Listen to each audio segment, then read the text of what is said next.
Galitou on the mix.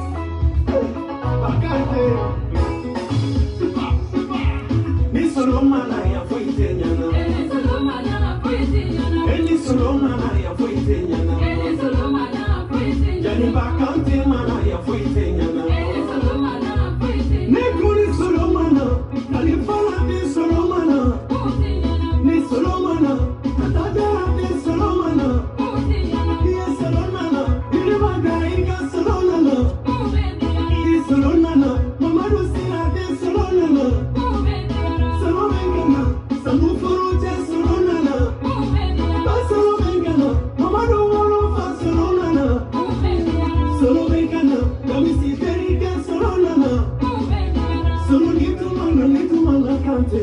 wallahi atuwele na fi. Wallahi atubela. Solo bekana,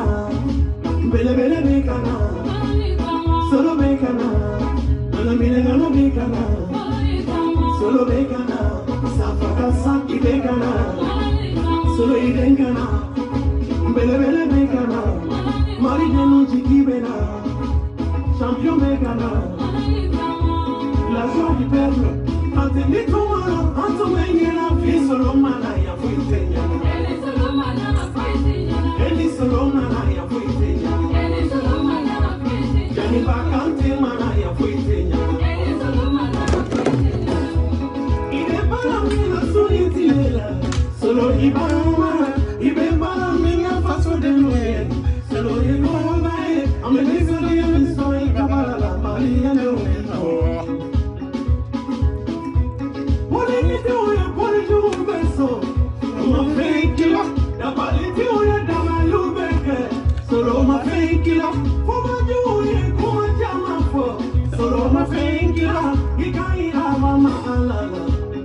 Feti alabo, ikaira dali masala. Feti alabo, ikaira wailu masala. Feti alabo, okunye kiri ngoro kata takatara de barala.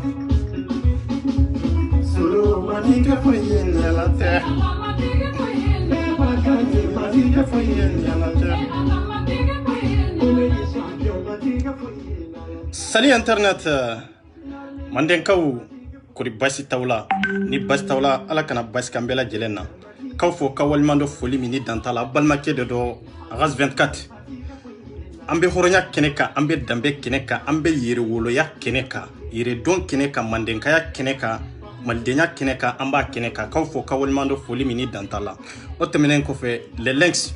qu'il faut ki walmando foli mini dantala anyo de fo le links ne etuma soro malien denye ne etuma wolo mali kono Modibo Keita ñanafin tumba an mine kojugu parce que Modibo Keita kasi ka Modibo Keita ñanafin bo awna Modibo Keita ka kewalew aka baranyuma munu ayu ke faso ya ayu ke ba malibaye c'est-à-dire erbe ka Modibo Keita ñanafin bo awna nambe Modibo Keita ñini nanye elame duranye Modibo Keita ye ni Modibo Keita ka mirna na ka hamina ani kalamin tumbala kanyesi fasoma le lenksi onyogona debe ela o kanu nyogona debe ela c'est pour cela que wati do la namiri janyana doro ambe e ka son tambu la membika ojo tambu la me ambe ka image la me ambe ka baraketa la me kanyesi fasoma c'est pour cela qu'an fari be bon nyogona doni pour que an kana nyina Modibo Keita ko wallahi ni ete de mambe nyina Modibo Keita ko parce que ci chaman de be mali kono horon chaman de be mali kono kalangela chaman de be mali kono munu ñu take kana ka faso détruire munu ñu take kanu ka vie privée de la jamana kunka mais Modibo Keita ya ka ni ana ni dongo da mayira na ga nafola ya bedi mali de ma le lengi erebe ni kenen kan ni kechogo de la odi ato ikanga fo bonyani karama kono mandenka yere koso fitini il faut l'un de folie mini dantala ikanga fo ki wallimando sigu ni mine meleke ko be chogode kiwaro j'espère que tout va bien fimani kalkali ini jema bela jenen folendo ananga ko muso kura donc kadi fe amba fo ka wallimando folie mini dantala bangoni nga yere anga obligation kala ini Mustapha kiwara mende be ni bastawla ala kana baska bela jelena o temenen ko fe mandel soldat et pierre soldat ka frane rega soldat bela jelenga mama be keneka mama be na laje nin kofe ne 24 ka foli ni ka tan ni nyesine ba krenkel na bela nyar jelena foli mini dantala o temenen kofe benfo iban tegeya jene ibia dani ibia rasta ibia Fanta Sise be aw bebe kene kaya kelen aw ɲɛ de fo horonya ye kelen de flate dambe ye kelen de flate sitiri i fani ba olu b'i wolo k'i kɛ halala de me horonya ani jogo ɲumanya ire de b'o laɲini o be bɔ adamaden yɛrɛ de la ko i fa tɛ sigi k'i kɛ jogo ɲumantigi ye i ba tɛ sigi k'i kɛ jogo ɲumantigi ye mais a bɛ sigi k'i kɛ halala de mais ɲamadenya tɔ i yɛrɛ de b'o laɲini k'o lasi yɛrɛ ma ani kunangoya ani tatiɲɛ dundu aw yɛrɛ de b'o laɲini k'o lasaw yɛrɛ kuma aw ka vocalu ɲɛ de fɔ aw ka vocalu b'anw bolo olu ma jouer yɛrɛ fɔlɔ an bɛ k'o de f'aw ye aw ni bɛnfɔ ye conversation fɛn fɛn kɛ depuis A fɔ Z a dafalen bɛ ne 24 bolo yan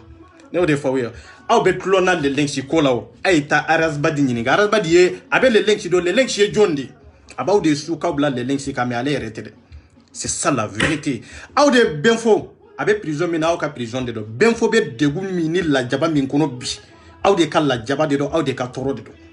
bɛnfɔ yɛrɛ ani communication min passera ani muso cɛ o bɛ yan o bɛ kɛnɛ ka yan aw yɛrɛ ni bɛnfɔ aw ye min fɔ aw ka privé kɔnɔ o fana dafalen bɛ n bolo yan aw ɲɛ de fɔ maliyɛndenw fo waati dɔ de sera maliyɛndenw k'a faamu ko jama ko o tɛ tiɲɛtigiya ye k'a fɔ ko woya ko ou bien lajɛli ko ye tiɲɛtigiya o tɛ tiɲɛtigiya ye mun de ka bɔ ni dalilu ye ka bɔ ni preuve ye le lensi ka kɛlɛ daminɛ ni bi cɛ fitinin ka kɛlɛ daminɛ ni bi cɛ wallahi ma cɛ si gosi cɛ min ni ma bɔ n'a daluya de a tɛ yen bon aw ka jateminɛ le lensi ni arasta hɔrɔnya ni danbe anw tɛ a ye Mali in de lajɛ parce que n'a ye aw lajɛ aw tɛ se ka jamana in kanu parce que anw kɛcogo n'an jogow o t'a to n'aw bɛ se ka jamana in kanu pour que aw ka se ka jamana in kanu maa min ye jeunesse ɲɛmaaw ye a ye olu jogo an'u tacogo an'u ka kɛwale n'u ka baara a y'o de lajɛ a ye le lensi ka baara tacogo lajɛ a n'a ka hakilina n'a ka kuma fɔta n'a y'o lajɛ n'aw kan ka kanu tiɲɛ kan n'aw man kan ka kanu tiɲɛ kan aw b'o dɔn donc Arazbadi min fana de don a y'a ka baara n'a ka tacogo n'a ka kɛwale lajɛ ani maa minnu b'a nɔfɛ olu jogow bɛ cogo jumɛn na c'est pour cela que aw b'a dɔn k'a fɔ ko jamanajɔ hakilina jamana kanu jamanadenw hinɛ an'u makari ani cɛsiri jamana ko la komi Modibo Keyita kɛcogo o bɛ le lensi de la c'est ça la vérité an tɛ ɲɔgɔn nɛgɛ nkalon kan an t'an ka jamana to cɛ si bolo k'a fɔ i b'a détruire an t'an ka jamanadenw to cɛ si bolo an t'a to muso si bolo k'a fɔ aw jama ka ca k'a fɔ tɔgɔ b'aw la k'a fɔ ko kalan b'aw la k'a fɔ ko dɔnni b'aw la k'a fɔ ko se b'aw ya non anw bɛ préférer ka sa Mali tiɲɛ nɔfɛ ka tɛmɛ anw ka sa e ka nafolo nɔfɛ ka tɛmɛ anw ka sa e ka milliard nɔfɛ c'est ça la vérité manka famille côté de et puis le lensi ko nin ko cogo de c'est jogo min bɛ le lensi la o jogo kelen de b'a anw kelen kelenna bɛɛ lajɛlen na anw ko Mali mais an mago tɛ nafolo la anw ko Mali an mago tɛ tɔgɔ la anw ko maliyɛndenw ka hɛra an'u ka basigi mais an mago tɛ tɔgɔ la an mago tɛ jamu la i n'i ka milliard o gardi yɛrɛ bolo ye an bɛ ka min fɔ tiɲɛ de don ou bien nkalon de don le lensi ko a mago bɛ nin de la ni yeli tun ka di le lensi ye jɔn de bɛ se ka bali maa si tɛ se ka bali le lensi b'a fɔ a ka kuma kɔnɔ k'ale bɛ pɔn jukɔrɔ kodɔnnaw ni kalankɛlaw ni hakilimaw ni maa kegumaw olu de b'a faamu n'o tɛ bɛɛ b'a dɔn le lensi siyɔrɔ tɛ pɔn jukɔrɔla ye bɛɛ b'a dɔn n'i ye le lensi jateminɛ k'a fɔ n bɛ pɔn jukɔrɔ o kɔrɔ ye de a bɛ yɔrɔ la yɔrɔ min i bɛ ka to yɔrɔ min na c'est ça la vérité mais maliyɛndenw hakili ka surun dɔɔni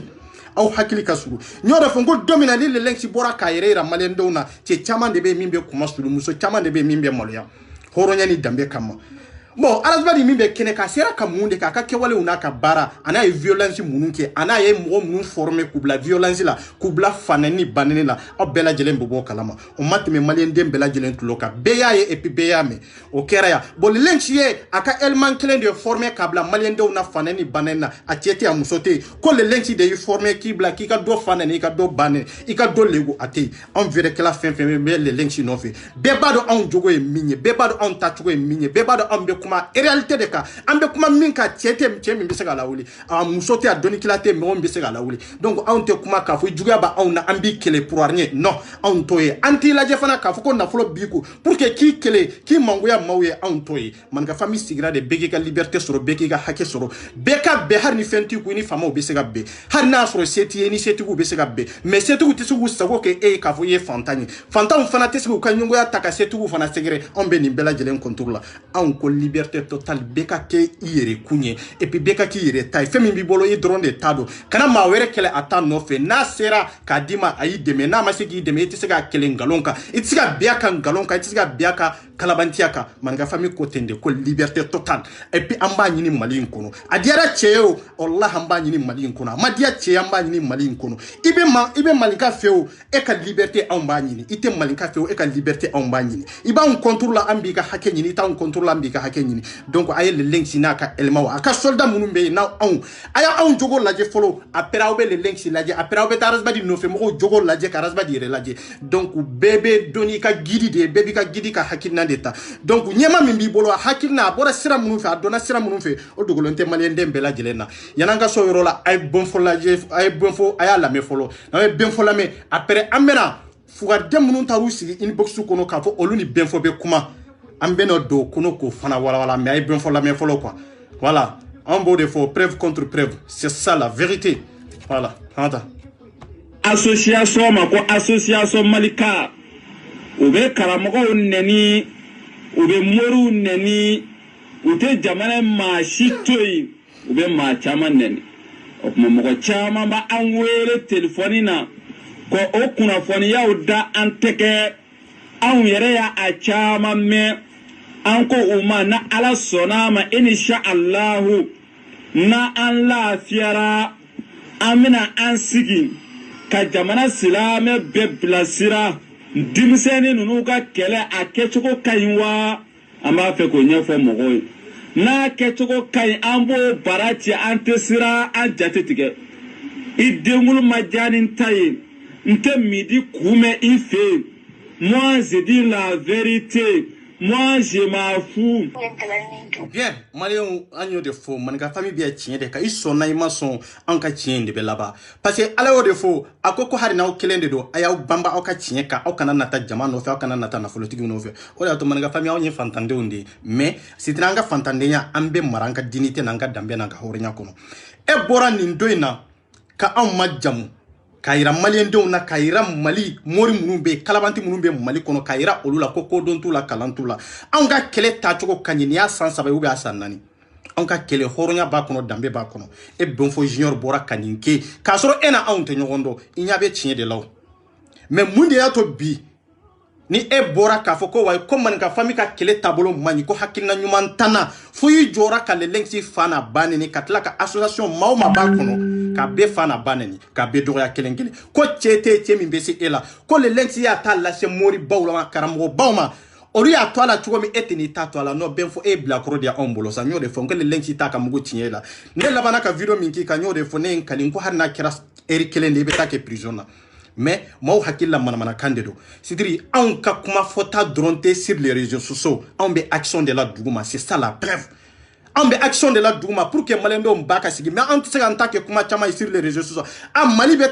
tan nin jogojugu bɛ yen nin danbejugu bɛ yen a bɛ tan man ka non mais an bɛ baara wɛrɛ de kɛ dugu ma mais n'an y'an ta to kuma foyi aw bɛ n'o de lamɛn mais à part de ça mun de bɛ yen o de b'a ni arasta ci anw y'o de fɔ aw ye arasta bɛ na a bɛ min fɛ grand dossier la mais est ce que min baara wɛrɛ bɛ dugu ma n'a y'a sɔrɔ arasta bɛ baara wɛrɛ kɛ dugu ma wallahi billahi an bɛ tɔɔrɔ min ni ɲani min n'an tɛna sɔrɔ a kɔnɔ mais a tɛ action kɛ o a bɛna maaw hakili suɲɛni kumakan dɔ de ye kumakan minnu tɛmɛna san 3 kɔnɔna na malimaw yanni n ka don bɛɛ fɔ ka histoire kɔnɔ n bɛna yɔrɔ dɔ fɔ aw ye fɔ aw ka yɔrɔ faamu anw y'o de fɔ arasta filɛ o don na arasta ninnu ye dɛmɛ kɛ a bɔra ortem kɔnɔ a bɔra ortem teleso la kun jumɛn de y'a to n'a bɔra n y'o de fɔ aw ye n ko arasta sannen do régime min bɛ yen IBK ka fanga min bɛ yen Bubu ka pouvoir min bɛ yen i ye arasta san de n'o tɛ arasta y'a si kɛ fasoko kɛlɛ la yan ka fantanw dɛmɛ ka alimamiw dɛmɛ ka yatimɛw dɛmɛ ka fɛn bɛɛ lajɛlen tiɲɛ bɔ k'a labɔ maliyɛndenw ye k'a yira maliyɛndenw na nin de don action kɛ waati arasta bɔra maliyɛndenw bɛɛ jigi kɔrɔ pour que ka to jama kelen feere Sumayila Sise ma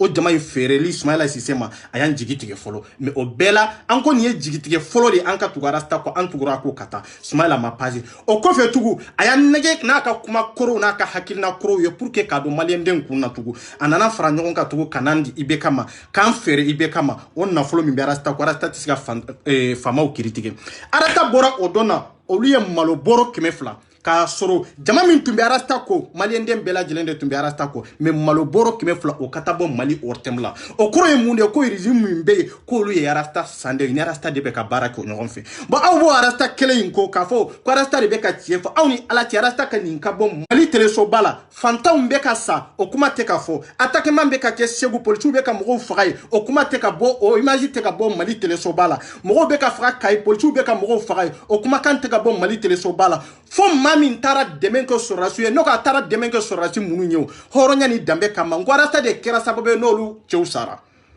arasta de kera sababu ye n'olu kera furujato ye parce que arasta de ko France tanga problème ye ko France tanga problème o France kelen o de be ka rebelu financer pour que i ka se ka am malien don faga i ka se ka am faw faga i ka se ka am baw faga i ka se ka am balman tanya kansinjin tanya i ka se ka am ka dugu do wuli ko lu ke tomboy ngo France kelen de do mais arasta ya sikia ka fugo France tanga problème ye France tanga problème ye France ya problème la se sorasi muso munuma sorasi muso munun chewma sorasi muso munun doma e arasta kelen betla ka wuli ka olu chew fagalen kofe ka maloboro kelen ni sugoro boro kelen ta ka foko ko nana demande ka wi est-ce que be se ka che place nyewa est-ce que be se ka dem place nyewa est-ce que be se ka furumuso place nyewa est-ce que be se ka jamana joyoro mi nkanga kuye est-ce que be se ko place nyewa ante chien fo nyanga ta kaboya arasta ko te arankini de mais chien de ni franchi tuntanga problème ye geleo gelebe mali kono mali nord la wallahi anto gelea soro nya ibe ka desra ka barawere ke femere tere atesika franchi de soso mais pour que ka se ka franchi soso ka ira franchi la ka fo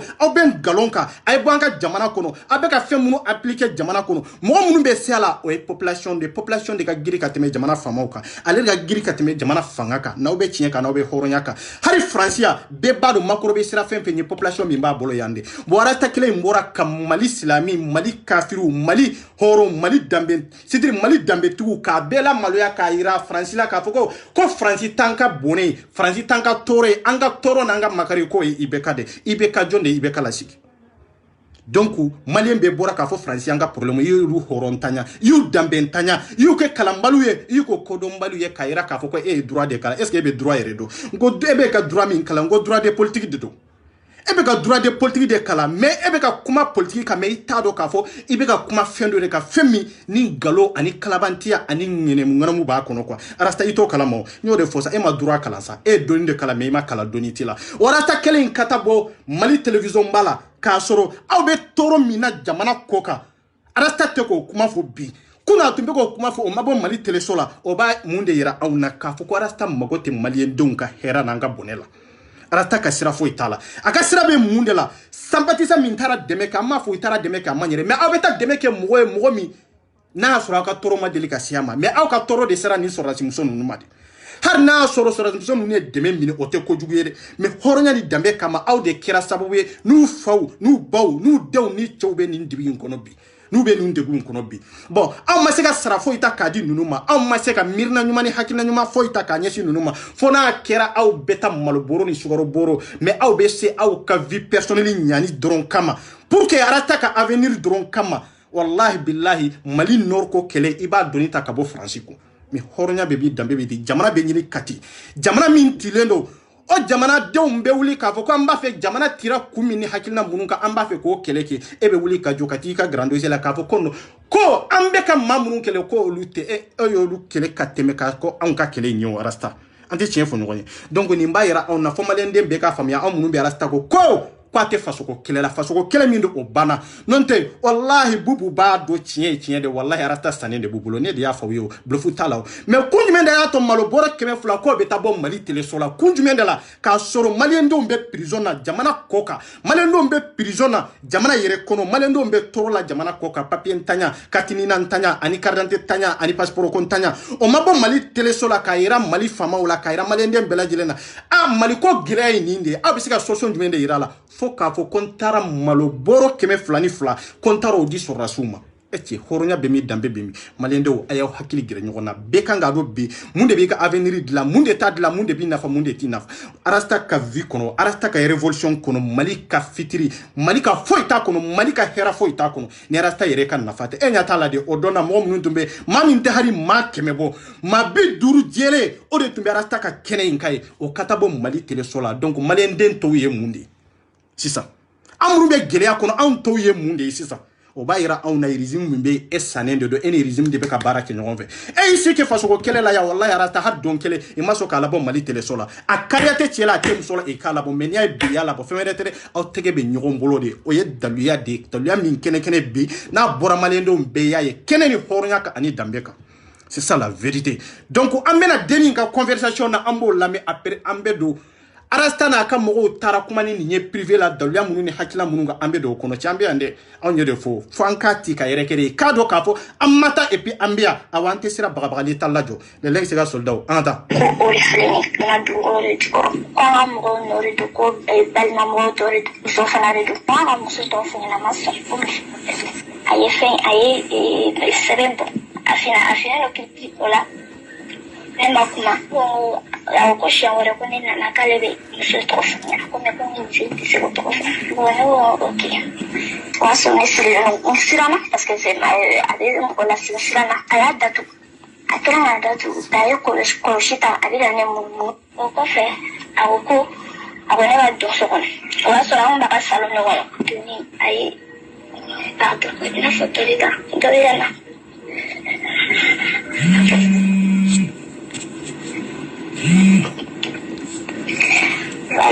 balimaw aw denmuso an'aw balimamuso an'aw ba an'an ba muso de don a mana kɛ cogo o cogo hali n'a y'a sɔrɔ a si bɛ san 1 de la ou kalo 6 ni muso de don an ba de don an balimamuso de don a bɛ kasi la a bɛ tɔɔrɔ la nin bɛ kɛ don min na jigi tɛ muso in ye nin bɛ kɛ don min na walahi a y'a jigi de ta k'a ɲɛsin karamɔgɔ bɛnfɔ fitinin junior a y'a jigi ta k'a ɲɛsin o de ma mais a y'a jigi tigɛ dɛ hɔrɔnya ni danbe kama deni vieux c'est-à-dire a ye deni vieux kɛ cogo min na hakilina minnu ni tableau minnu kan nin de y'a réalité aw ni ala cɛ jɛnɛ ninnu bɛ bɔ k'a fɔ k'u bɛ nin defa pour que k'a fɔ a ye baara min kɛ ko o ɲɛna dani bɛ bɔ fanta ninnu bɛ bɔ mais bɛ bɔ mun de kan tɔgɔ ni jamu ni yɛrɛ yira ni jama Facebook kan aw bɛ retard la sa aw ɲɛ dɔ fɔ ni barokɛla t'aw bolo ni mɔgɔ t'aw bolo ani min bɛ baro kɛ duguma aw b'aw si kɛ Facebook sanfɛ anw ka papa ka ta la mais don min na an bɛ wuli k'a bila sur les réseaux sociaux a cɛ tɛ cɛ min bɛ se k'a lawuli a dɔnnikɛla tɛ yen kuma bɛ nin yɔrɔ de kan quoi mais k'a fɔ ko an b'an si kɛ video kɛ de la on s'en fout an ka sira foyi t'o la mais an bɛ na ni min ye jɔn bɛ se k'a lawuli kuma bɛ nin yɔrɔ de kan mais a ye denni lamɛn a yɛrɛ bɛ na min fɔ denni ye donc fɔ ko o ye a ko ko ne ma ko n ka sigi o y'a sɔrɔ hakili kun t'a la ko a bɛna a jɛnɛ kɛ na hakili kun t'o la wa hakili kɔni kun bɛ fɛn fɛn na kɔni o kun t'o ye kilifo kun t'o la bon ne ye sigi a commencera k'a fɔ ko ale bɛna ko ale ye fɛn min bɔ tantɔ k'ale bɛna o gosi voilà a ko denni ma denni ka don so kɔnɔ denni donna so kɔnɔ a ko denni ma ko i sigi denni y'i sigi denni ko ale hakili tun t'a la k'a fɔ ko a bɛna fɛn wɛrɛ k'ale la mais a b'a fɛ ka na furaw de yɛlɛma denni ɲɛkɔrɔ mais an ka taa cɛ n ko an tɛ nkalon siri mɔgɔ la sa an ka taa. fana y'an ka fini bɔ je sais pas c'est pourquoi n t'a dɔn fɛn fɛn kun bɛ na n t'a dɔn mais n kɔni ye n ka fini bɔ a ko o ye siɲɛ fɔlɔ ye cɛ la ɲɛ fɔlɔ digɛna lamɛn.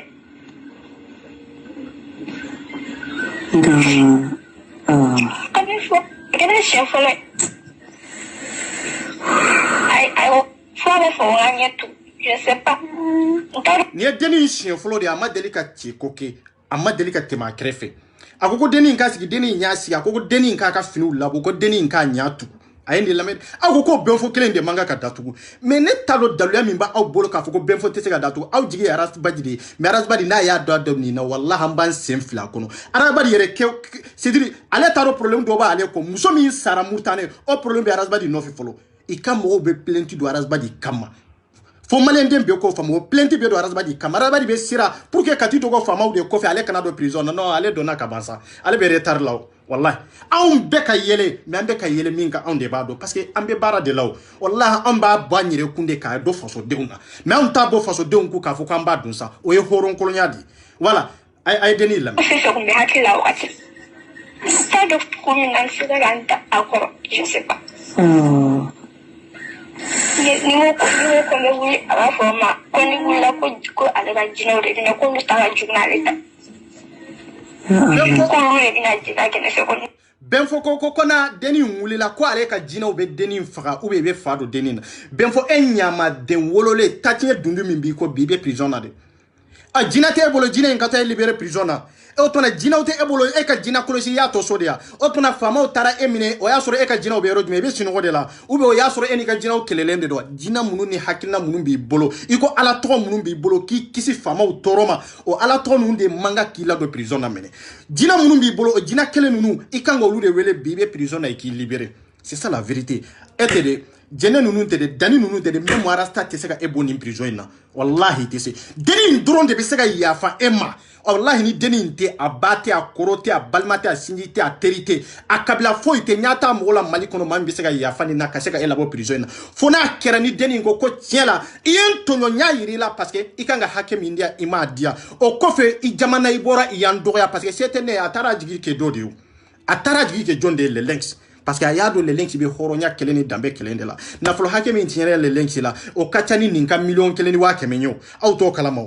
auto kalama mais on bo kalama nyo de fo unko famille de kanteke frangon ka wori financer anyere la pour que kanga jamana la jo on de do manika famille on siglembe ninde kam bon ni nafolo be tiana le lensi la amadoro me nyini musofe ama nyini chefe akoye deni nka dignité tien i ka fere nyini ka se ka la nisondia parce que te se ka dignité sara o siete e o dabalité et puis rete se ko dignité la sayini ala dronte mais e be se ka munde ke deni plaisir do ke deni be se ka nyina ko pour que afari ka se ka bon nyona c'est ça la vérité on ni kuma de forayo ngani tari dugo maude kofe mamnunte kokuna ito ko juna nyini ngake anni man ga famille ni cedri mo ka kele damina ni biche aya laje che dama min nana muso dama min nana sur les réseaux sociaux nu taru dugu kofe imatu dugo karamo be kofe ka anyu be sama kabo itaru dugo mo dugu were kofe anyu be sama kabo mais aw be retar law aw de la kaye ka foko on tarandu go che jumende kofe de pa on ka kele damina ni biche mundela ambe chinyede ka mundela ambe ka min fo ngalonte mundela ambe ka min fo wallahi billahi male o mado ka foko chinyede do unu ka jama babbe unu ka lajeli babbe unu ka vi babbe est-ce que sera ka bo an bo an ta sira ka wa imacho en contre la on de bu pousser dongodo en contre la on de bu dasi dongodo e betu dogo muso do kofe ko ku ka keleke bere dongo de betu dogo che do kofe karamo do kofe ko lu ku ka keleke bere do an yo de fo an ban no la de aw de beta aw de be sagi kana aw de beta hakina were nyini kana aw de beta mo were nyini o kana aw de me kelela mais billahi am magote chela de am magote musolo ka fo konan de me kelela de am magobe jonde la hakilima o ka se ga famu dro abana na wi afamu aw bi se ga do famille kono tugo mi ayena famille daye londo malien dem bela jele parce que on be chien de ka ni ma famu nyini ngali ke wallahi billahi ambila famia on be aninde ka mais c'est dari mo yu shiki il sera ka munde ke il sera ka jolla sigi sur les réseaux sociaux man ka famille nu ka kelen ni ka attaquement ni biche aya laje kalo joli jola ma sanso de kalo joli bi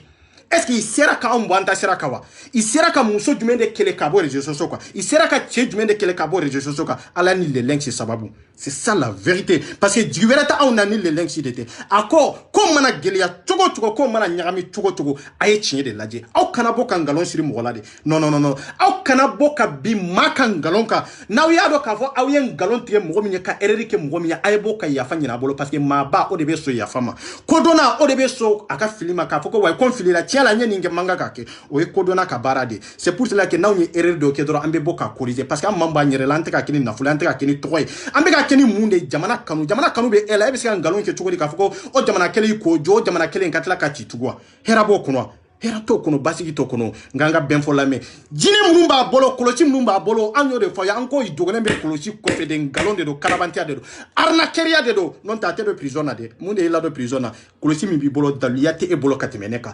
wallahi billahi qur'ana mi be e bolo benfo wallahi billahi ne bado katemeka ne bado be ka la barasira munfo o ye mushriki ya siradi o ye arna keria siradi o ye wori nyini siradi me ani tie hagiga ala siraka wallahi ngalon de do maleu ayu lame angata ne ma swalima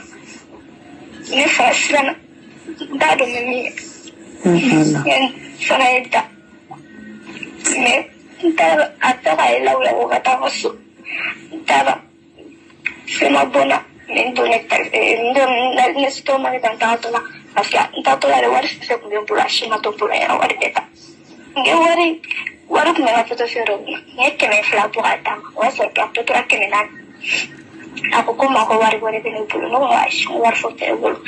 ay o atkama kuma ay asiki don asola afoko wari bene ka sali kono kale ngala fa awni alate hineni makaribe nunu na folwa silamia ko anka hinede dine ko kanka hinede mali denya ire ko kanka nyogon timine denin ka bara manye iye denin viole idarani denin o kake idarani denin anaka duskasi be nyogona wala ka foko abeta e ko denin ma ko aka wordo dia e keme flala boka di ma keme worore tumba bolo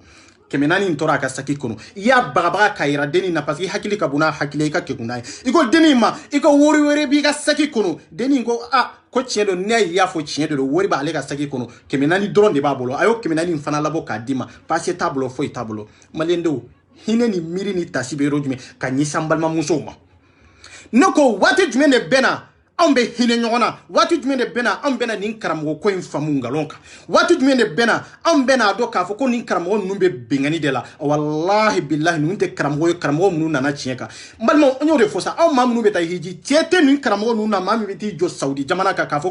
ko way ko ne karamo de ko ne be bara kinga jamana donde ne de be sega nafulo dinga jamana doma ne de be sega barakero daile nga jamana donye ne be se ka muso mina kadi chema ne be se ka chemina kadi muso ma ne be se ka ma bara do de kiye pour que ka se ka hera sora kono ki kisi bonera wallahi billahi chete na karamo fen sera arabdi saudi ki mbekali alala wallahi ebe an ko ni be ya fatigi ma pasi ba kungolo tige ka bola chinye de sa mali wa mana nyugo musalaha chogo ngalon kono on galon kele ala be dendo fala nyere tiela koma ikira bange arabu tiela chogomi arabu ka jahiliya konana arabu nu ka kafira nu ka munafiya konana nu ka kodombaliya konana de akombe kira labaw tiela pour que aw ka se ka donner de be se ka fimambo jema na ka jema mbo fimana abe famiyali soro kira bokun kira arabu ye nindela awa ninde koso le lengsi bora mali kono kaira malendo na aw be jogo ya minka aw ka muru be kalabantia mina ibe arnakeria mina ka dani muso ye ku kan na folo mine ku tonyo ka yatime tonyo ka fantan tonyo ka c'est-à-dire ka jamana don nyer de tonyo jamana don tisika basiki soro jamana kono ni moru ko indete itisika kala nyere ke ni moru ko indete kombe mabo aw tiela mami no ya udoe no betla ka ukele horonya ni dambe kene ka ni limania siraka ko le lengsi. C'est pour cela que ala le lengsi banga on ga jamana en kono bange ku abena aw ma dera aw nye parce que anana ka tinye bange aw malendo nye amana ni bengali amana ni violence ko dona ni kalangela ni hakili ma bebado le lengsi ka combat ta chogo na kechogo bebado basigi ni hera o de ba kono wallahi me bebado arasbadi ka kele na chogo anata chogo na wuli chogo bebado bone ni nyangata ni toro ani kumasulu ni maluya o dron de be arasbadi ka kele en kono bebo do malendo ay benfo la mesa anga benfo anga deni la me après benfo yere bena confirmer yaw abena o dogo ni de kofe ka fo awe avocat o takadini ma awe avocat o takadini mina jene e kalo joli de ke prison na e ko avocat nani hari arasbadi des arasbadi sera ka e labo amase ki labo cedri mo fem do na prison na bebo fama o de sagola ye dati mi fo dati sera ibi libéré ibeti bara mais kafo ko tiebe sur cedri kono ko akungolo ka kene ko abe droit do ba ira on arasbadi te droit do ça arasbadi be sira ere de kanado wo kono parce que arasbadi ba do to do na wo kono sema ka ale kaso ku labo fanga ma sur ale la kaso ku labo mais na ale ere do na prison kono domi bo choko tala de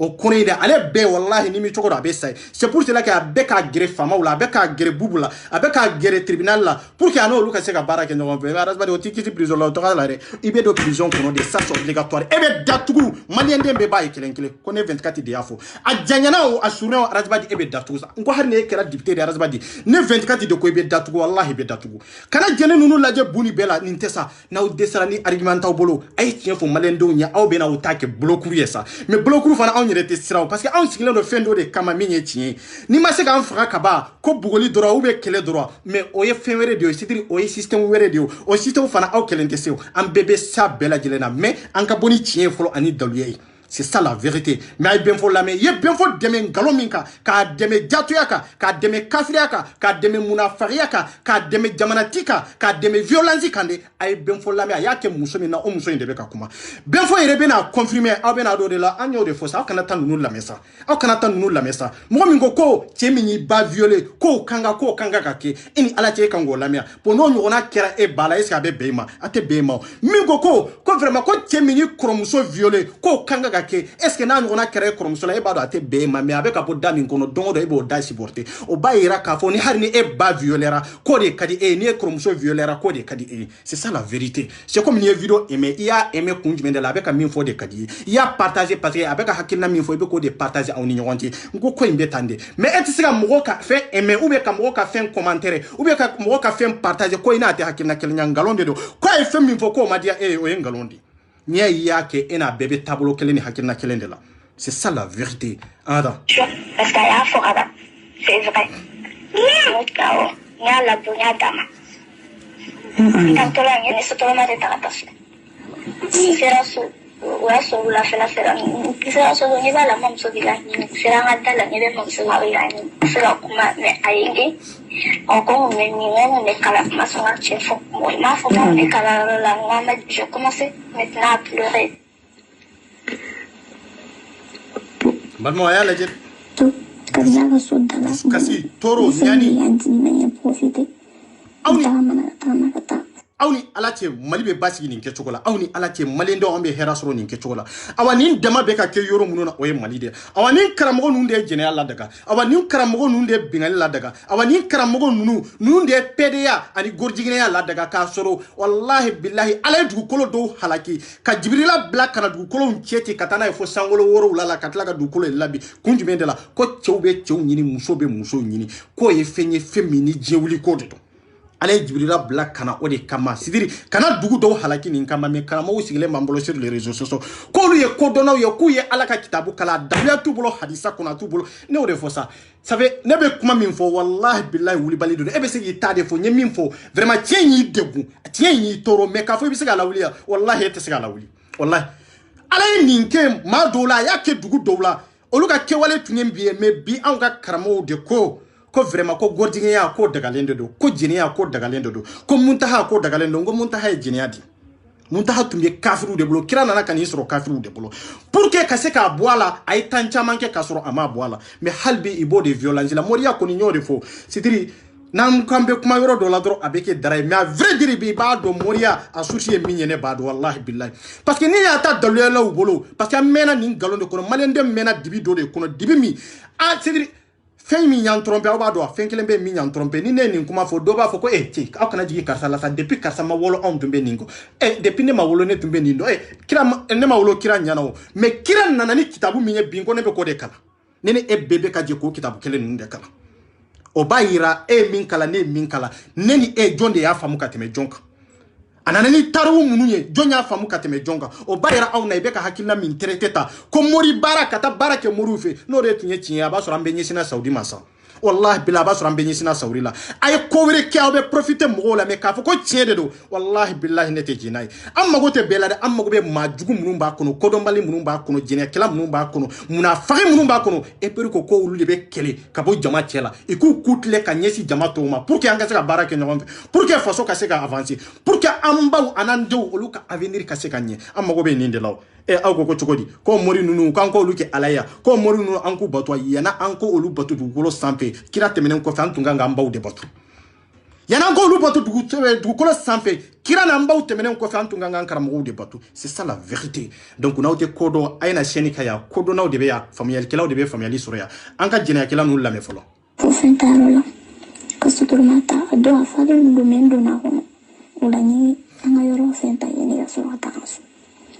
bosele amasu ni mamso bena akombora rojme ombora kala nana meti amakla jonawa ntara su sere sondo na nyekena kome suguneke masela suguneke adikira na toro ni suguni mpla doron bla kanjo temana adikira na ko jugoela ni dujile ni be jugala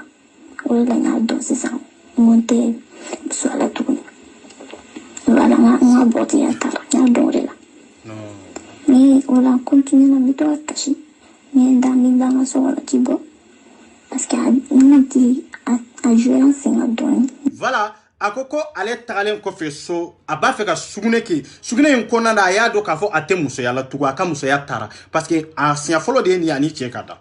aya do de la ka fo ko aka muso ya tara aka muso ya talen ko fe ale resirana atara da dalen ko fe a se on be ka funu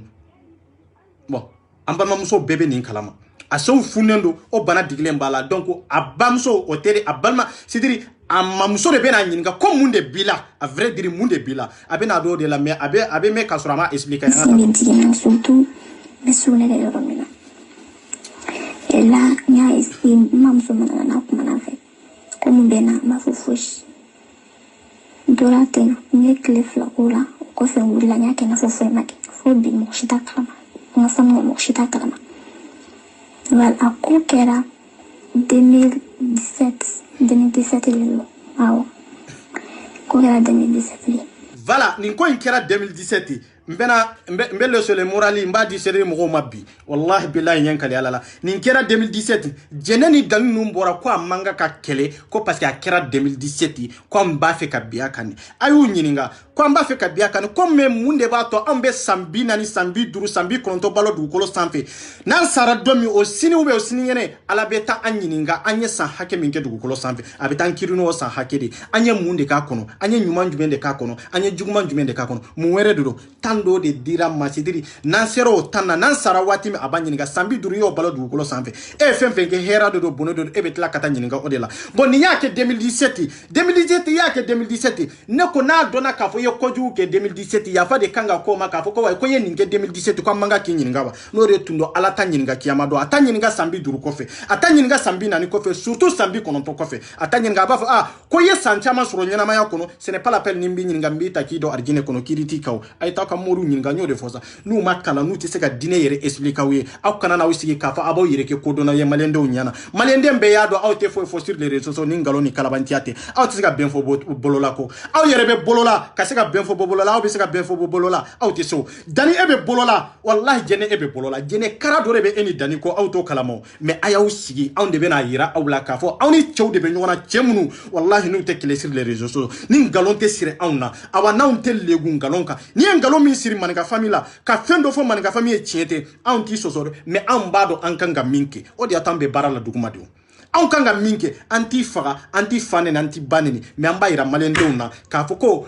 nyogon kalabanti flamada nyogon malankolo flamada min fo yere be bo ka demanti cheche la nyemi fo ngalonde do ngawde tara ben fo kurna konna surungu kata de cheka il boxu kona autumba fe kamunde ke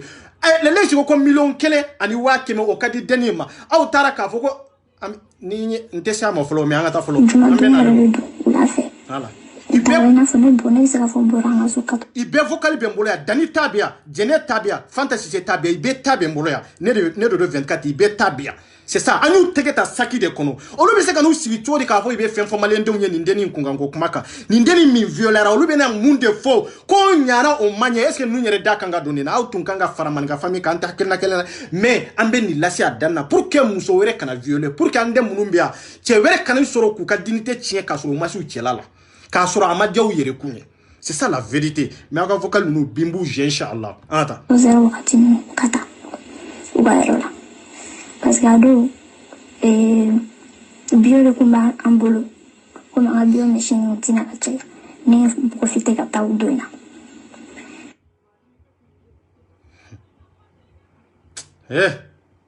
Allahu akbar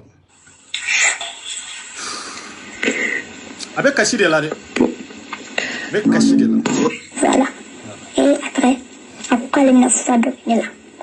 avec parler de nous aga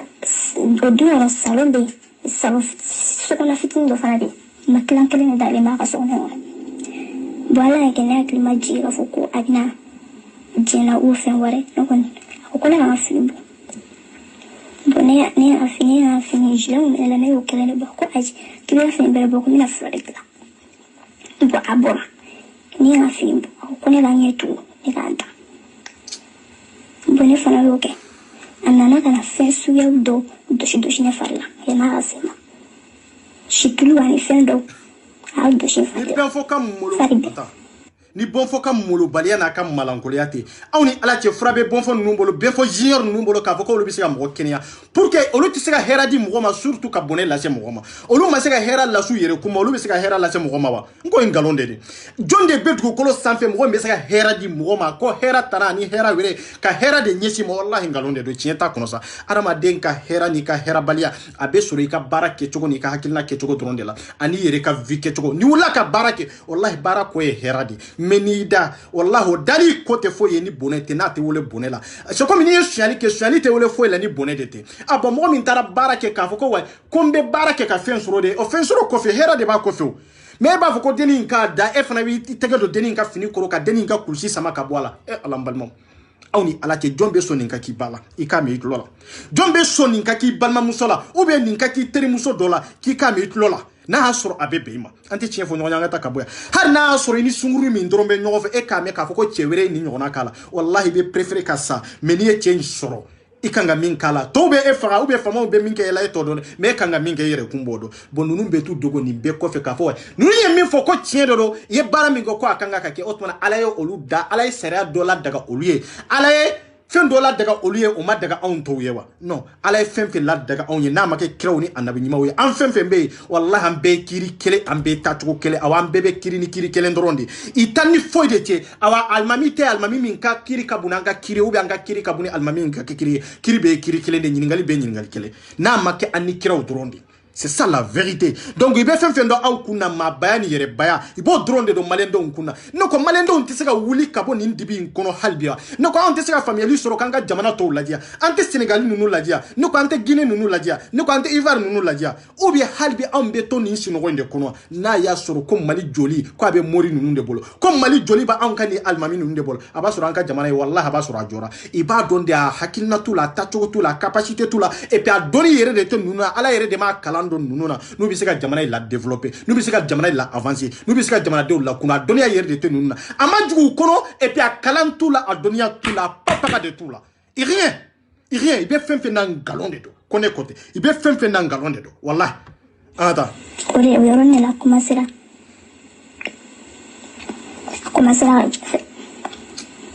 Kena dameno a continuer la wole la ka violer jusqu'à claler Ngulani wasendo ndara fwana sebima aklite siki dongoro nimbe sugori la fuko mbole bina jefe ala dongoro nimbe sugori la misugori waje abi ken atibi ka jefe wani duje la santinere la tukuni voilà ben fo ben a confirmer ya mais deni mi fombo meno décortiquer ye deni ko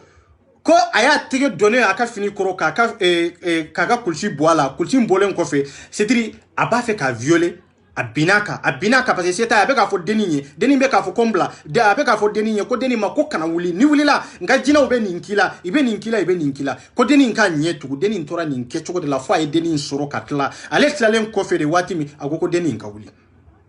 horonya ni yere doni mali denya kanu be rojume fo malinde unka famu na mahina nyerela wallahi mate soroka hina nyerela na makara nyerela na makara nyerela ka tasha nyerela ka mira nyere kuna wallahi ambe hera fempe nyini mali kono anta soro aw hakila mali be ninde gu inkono aw hakila ni ntore be mali kono femere de do femere tere anka mori kakala munumbe anka mori jatu munumbe anka mori kunango munumbe nube ala kofo adama dewnye jelenka wallahi katla dibi kono katla ka ala kutaka kira kutaka ala ka kurana ko ngaluntiya ambo ludi ka geliya kono parce que ala ko wallahi nimbe halaki jigi dugu kolo sanfe tidiri na folotiki te boala iya ke te boala ima ke te boala halaki nalen ko fe be de beta ka boy be de be supprimer ka boy be de be faga ka boy na o be fagara ka boy be beta nyininga isara minka mais mo kelenga halakili doro o kelembe sega ma ba kele ube ka dugu do ube ka jamana dembe halaka no fe ko halakili kunye ninde godinya nana e mo tumbe munun tunde luti tilela o munun tumbe luti tilela nube nin koniya mais halaki nalen ko fe ngo ayo lu be fagade ayu be faga me beta nyininga mundela isara kuto minka beta nyininga odeka olute kiri ka foko gorjigenu ka kiri de me I halakira ka da gorjigenu ka sababu yaka ikata choko ka pede uka ke wale jugo minube ka ke dugukele sanfe parce que bebe dugukele kele nde sanfe me nin karamo no ndebe ko o dugukolo kele na ka foko ko pede ya kanga o jamana kono ko ke pede ya ko be islamia kono ko gorjigiriya ko be islamia kono ko jenia ate mabo islamia kono ko boliso ote mabo islamia kono ko har ni te sale ote mabo islamia kono mun difference be islamia ni chrétien sisa har chrétien fendo be mun bi bo chrétien kono nunu ba ira ona nunu makala nunu be ka profiter ni togoni ani wori ni de la ni jamanyini pour que ka islamia ku yere sangoro tani islamia to no ani be ka min fo ko ngalonde do wallahi wallahi ala ko jenia min do ko kana gerala surtout kake wallahi ka gere gerala kake kake doro o doro nye masiba kishi chokotila ni jahanabate mais mori do bambolo donikela do bambolo ko do mali do bambolo ori o valide bi ka foko no ko te mabo dine kono ko te maka islamia la bali munde be maka islamia lata munde be islamia yere munye sisa olu be ka islamia inventer kake munde sisa o ba yira auna islamia minamba do yo bare ka boy olu nananu ka hakilna anuka kechoko anuka kodo inano de fra islamia kono me islamia nanani sinsi mununye islamia yi sinsi tablo mununka hakina mununka yo lu bare ka boy ngo chama de bambolo mali kono hadi ba dogolembe nundo kono ko kramo mais voilà ben fo bena confirmer ya malendo horonya ni dambe kama ko way ko tiela ale sera denim ko tien la ale denim violé ko tien la ko deni ko deni ka yafa ma et puis ata fo de deni yere ba fo ben fo comme mun nani te yafa ni mbolo c'est ça la vérité bon ni kafri muso ni kafri chew dama de be nyogon ka nun de be ka nyogon soutenir 100% na o sera manika famille la o bayira awna wallahi an kalimaniya madafa na o sera manika famille e per la o bayira awna an be kalimaniya fanda kono de me ake wale tanna na o sera manika famille la o bayira awna ka foko barikata awna wallahi na o sera awna chien ka o bayira awna limaniya mimba awna ko chien tala ko ambe kan dogo limaniya ko fede pour que ka profite ko modu ta nyona na sera awna wallahi ba sura onte halalawi donc an kan limaniya anan ka halalaya wallahi ani barka mimba awna ni do mimba awna ni chesiri mimba awna faso kola ka sura togote jamute wallahi na sura ambe ka keninde kama an ka chesiri ka nyichi faso de maka faso de fara nyonga wallahi billahi na sera aw manin kan ka o bayira awna ka fambe ka fenfenge ko ngalonde do o de ata o tisega foi nati aw ma mimbi sega an ka association detri mimbi sega mo ba an ka hakilna la mimbi sega to mo ba an kelanga hakilna ka fona kera na una na o sika fa an ye kafiru ye e kafiru mingo ko amago be faso la do kafiru mingo ko muso te violer do kafiru mingo ko muso be dugumina ko mi kira ko har na utara keleke yoro la ko kana muso faga aw kana chekoroba o faga chekoroba munun deselende do aw kana ma faga mamunu ni fanga tula nu deselende do ni koroya yu dese aw kana olu faga keleke yoro la kira yo fo ka da hake mingade an fana bo kelekele la ya wallahi abeka mamunu tonyo ka mutonyo abeka mamunu violer amanga ku violer abeka bi mamunu ka ku ka hake mine ka dogo islamia ko fe an kan ba keleke wallahi an ba keleke fo domina nande sara c'est ça la vérité an ba ke chinye de ka anta ira mali be kan kanude même mako bala mali ndem be ka famu anta ira mali ndem be ka ko so anta mako chinye de dode mais fo ma mali ndem ka donde ambe bara mina ambe bara la olude ni yo famu ka fo karsa be ka bara ke ede iba famu ka fo be ka minke ko chinye de do mais ni girna ka do karsa be ka min fo chinye de do e ma famu be ka bara ke ede yo koro abe bara fu de la fo mali on ka donde blelex be bara mina be ka ke mali deunde na yo don domi ka fambe ka barake audi au ba do de la ka foko ko chie la ambe chie ka c'est ça la vérité en tant que no de chie wallahi billahi c'est vérité c'est auna mais ben fo be na confirmer au kala je horonya ni dambe kama na soro nunu au kanga nunu lame na soro nunu be mi fo na soro ko chie de do ay ben fo lame c'est ça la vérité voilà ata Here bariko program tala be uwa mugal ci dorame sagana fo san ka baraka ko wala te domble wo ni warti to ko na ko so ko muga krasen tiga foi famo ko wa e wara problème mi dro ana freka nga baranke tela la drabana ko ngeni ga dati fo lenche ko abana voilà e ga photo ci gana pour que ngi donc c'est ko nera voilà jene nunu de afu ka video kono ko deni de ko benfo ka photo ci ngo benfo de ko deni ma ko ka photo ci ma ki ka photo ci ma nyo de fo ya anyere ibe kuma chama fo che anti on be bara de la ko bara de ba on a ci wéré de ba on a et puis ambe bara la sur les réseaux sociaux chogomi ambo bara nyona keme de la duguma ka sura ma yele na sur les réseaux sociaux anti se anta ke dongo do ka fo ko ambe nu jabi anti se anta ke dongo do ka fo ko ambe nu démenti mais malé on ka do ibe kami fo ko ci ta kono de ambe ko de fo. Voilà, c'est ça la vérité. Bien fort de quoi il y a quoi deni ma quoi il a photo chima folo. C'est ça la vérité. Aya mede, anata. Lumi dono u photo chima ta ni natana ke buka ko de. Sa ni do mais biga photo chima no pour que ngi don ko sebe. Ka do ma faire do. Non, ne. Voilà, bien fort ko ka photo dia pour que ngase ki don. Ay photo ci ben fo ko wa ni don ndel la ka dani ede ndel la ka ede violé ka 2017 c'est ça la vérité ben fo ni confirmer ya mais anata fabe nu abarante se ka ko fatigere ga war bo pa atama tambak abarate se ka fatigere ga war bo azana ne ga hera nyongolo tabnu ko ga fo bi no ga hera bare soro voilà ay yalla mere ben fo ko bara inte sega ke ko fo yere de ka wori boy yere ku karana e pour que ngase ga bara ke pour que bara inkanye ko meni ale ben fo yere wori boy yere ku ko bara intenyi o kore de moru ba arna ke ninke chogo de la imana ta moru fe chogo imana ta soma fe chogo sira munumbo olu arrange wori be bono sira nununde mais sira fe be e arrange wori te tano sirai ite son katano sirai sira fe bo olu arrange toujours ba jenge tani zigzagi te wori labo keme fla labo keme nan labo keme woro labo wakile ni keme dur labo donc ambe ninketa parce que olu ka tasoro de bala olu ka fen soro de ba kono bon ni yoro la 6 ans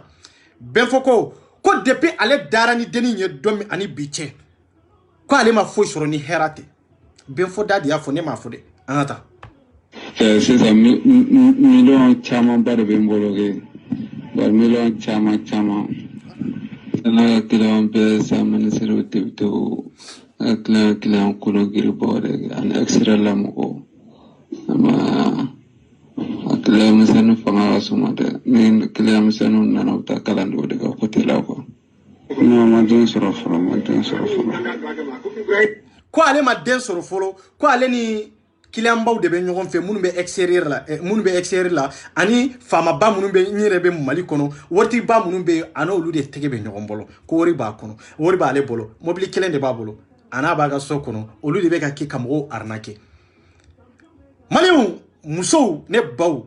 wallahi ne balimamusow a y'aw hakili jira wallahi mori tɛ mori min bɛ se ka cɛ ta k'a d'i ma cɛ sɔrɔli fɛn wɛrɛ t'a kɔnɔ de muɲu ani sabali a n'aw ka ɲɔgɔn faamu nin dɔrɔn de b'a to i bɛ min cɛ bolo foyi tɛ den d'i ma ni ala ma den latigɛ ye ani n'i ma wuli k'a laɲini médecins fɛ mais k'a fɔ ko den de bɛ sɔrɔ kuranna kɔnɔ n balima ko ne ko nkalon de don wallahi o ye nkalon de non tɛ karamɔgɔ de mago bɛ den na ka tɛmɛ ne ni e bɛɛ lajɛlen kan benfɔ bɛ k'a fɔ k'a fɔ ko den t'ale bolo ko ale ma den sɔrɔ fɔlɔ benfɔ tɛ k'o kuma fɔ sisan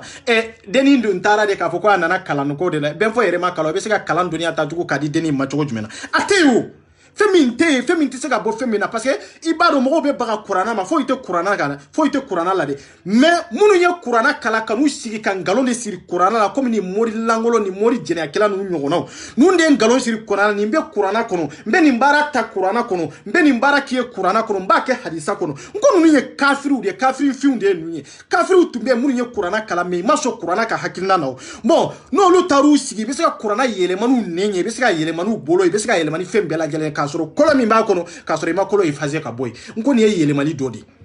c'est comme silamɛya kɔnɔ i bɛ fɛn dɔ kɔniya i b'a kɔniya ka se ka yɛlɛma i nɛ ani sen ani bolo ani ka nafolo mais kafiri ninnu fana bɛ ka kuranna kumakan yɛlɛma fɛn wɛrɛ de la fɛn wɛrɛ tɛ o n bɛ se ka nin baara kɛ n bɛ se ka nin nafolo d'i ma n bɛ se ka nin muso minɛ k'a d'i ma i bɛ se ka yɛlɛma ni nin de ani u bɛ se ka kuranna kolo yɛrɛ hakika supprimer ka bɔ yen ka effacer ka bɔ yen i tɛ se o la o c'est ça la vérité i tɛ se o la mais hakili kɔnɔna na kodɔn ani keguya kɔnɔna na i bɛ se ka effacer ka bɔ yen i bɛ se ka baara ka bɔ yen fo dɔnnikɛlaw ka nin de faamu mais est-ce que an ka dɔnnikɛlaw ye nin yɔrɔ ye i tɛ nin yɔrɔ ye olu bolo ni kolo tɛ se ka effacer ka bɔ yen dɔrɔn o kɔrɔ ye foyi tɛ se ka yɛlɛma o ye nkalon de ye o hali ni kolo ma effacer ka bɔ yen kolo bɛ se ka yɛlɛma ni da ye a bɛ se ka yɛlɛma ni kɛwalew ye a bɛ se ka yɛlɛma ni baaraw kɛcogo ye parce que adamaden bɛ faamuyali kɛ ni hakili de ye bon n'i ye mɔgɔ gosi n'a hakili ye n'i donna mɔgɔ n'a hakili cɛ dɔrɔn kolo min e y'a fɔ tugun a t'o faamuya mais min y'a fɔ a ye ni hakili kɔnna ye ka arnaquer ni hakili kɔnna a b'o de faamu tubabu ninnu est ce que i bɛ taa Afrique de ka taa Afrique détruire o tɛ o i b'an dɔn i bɛ taa n denw ka maso kɔnɔ de ka t'u détruire ka t'u hakili ɲagami o tɛ o mun de don télévision ni internet i b'an dɔw hakili ɲagami nin kɛcogo de la k'u ka kalanbaliya n'u ka kodɔnbaliya a n'u ka nata fɛn dɔ nɔfɛ fɛn min n'u t'a sɔrɔ i b'u kɛ nin kɛcogo de la télé ni internet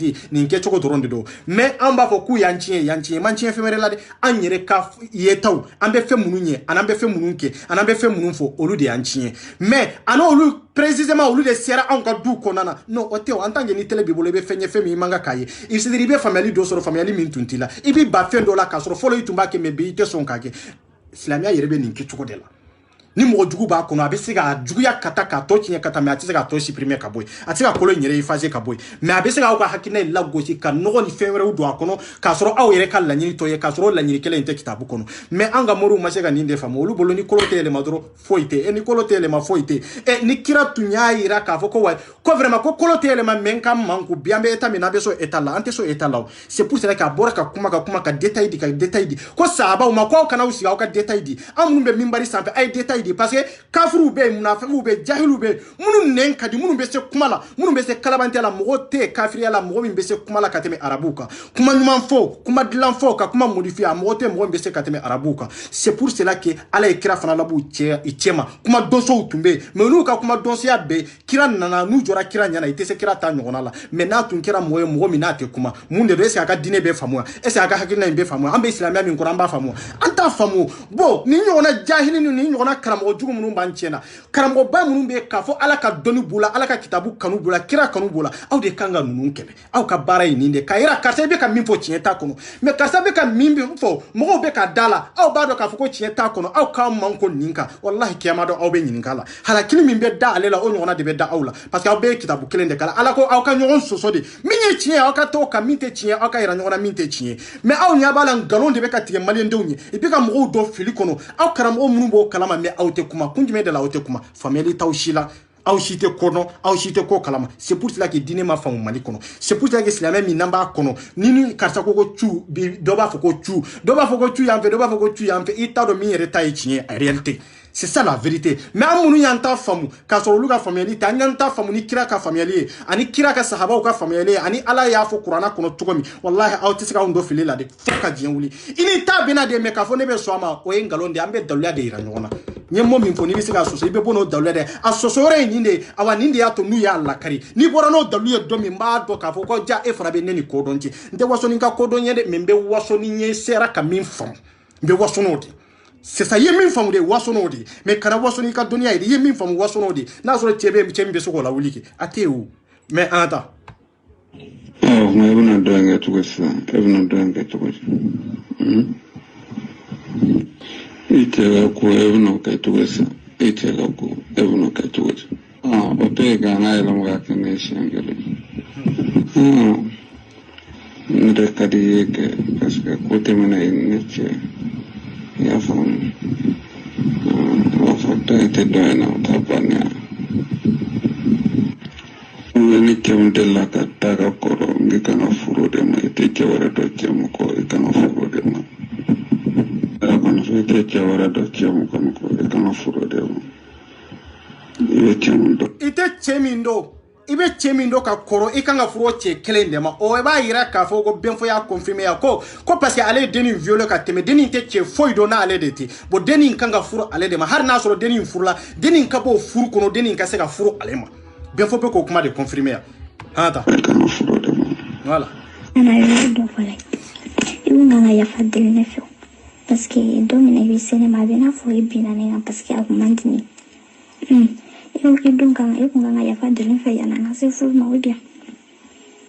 Okay, yafa.